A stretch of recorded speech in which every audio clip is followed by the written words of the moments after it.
Hi there, everybody. Welcome to Module 9 and Executive Function number 8, Organization.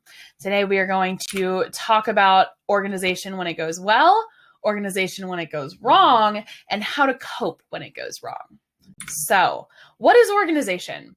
This might sound like a really silly question, but as I was making this module, I was like, it is kind of hard to pin down exactly because we organize so many things. But I think I've really broken it down to mental organization and physical organization. So, it's all about the categories.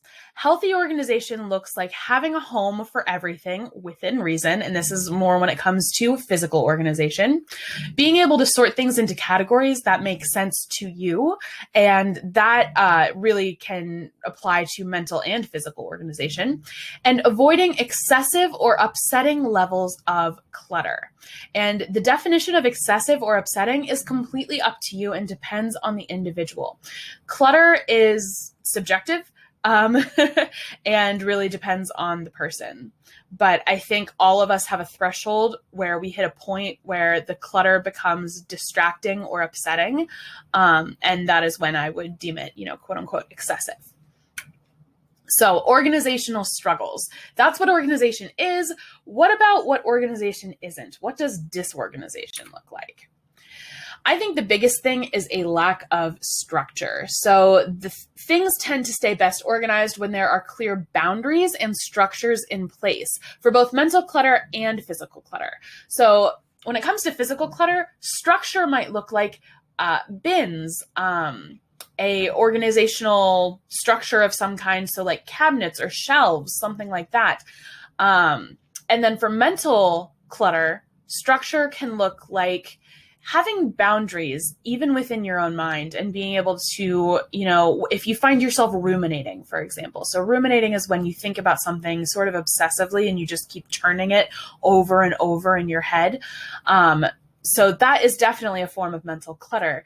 And a structure that might help with that is when you notice that you're ruminating, giving yourself something else to do mentally. So it might sound silly, but if I find myself getting really anxious about something and I find that upsetting and I would rather not be quite so anxious, I count backwards from 1,000 by sevens, which is actually something I got from Parks and Rec.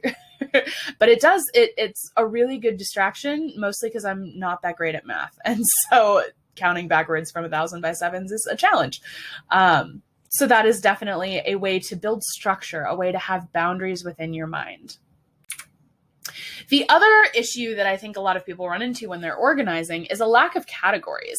So you might be struggling with organization if you have a hard time creating meaningful categories that make finding things easier, not harder. So let's start with physical clutter when we're dealing with categories. How do we physically organize something using categories effectively?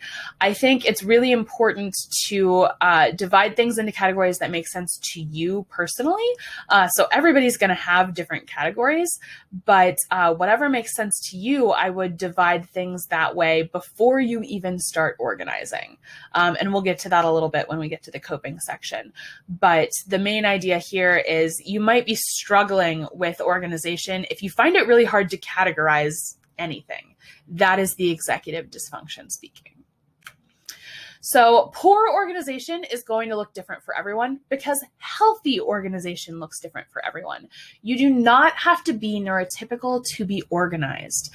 If you've ever seen those TikToks about like the pile system, like I know where everything is in this room, that may not work for a neurotypical, but if it genuinely works for you, then that is organized.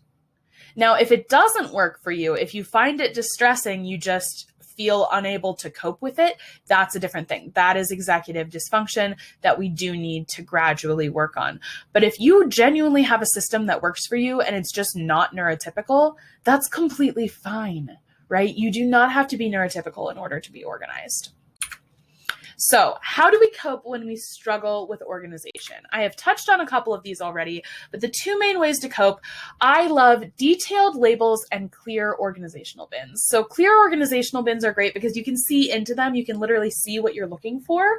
I find that really helpful. And then detailed labels can tell you what's in a bin. So you don't even have to look. You can just see like, oh, on the label, yep, it says command strips are in there. I guess that's where I keep them. This is really great for when you buy replacements too. They don't just get thrown in the cupboard. They have a home and you can throw them there, and that reduces clutter. The second way to cope is, before organizing anything, start with the clear categories you're going to use. So if you struggle with categories, maybe call up a friend and say like, hey, I'm going to organize my bathroom closet tonight and I'm having a hard time. I have like 6 bins. How should I organize? Like, what categories do you use when you organize your bathroom closet? And go from there. So this week's homework is to fill out the week 9 worksheet, which is available in the Thinkific portal, and I will see you in the final module.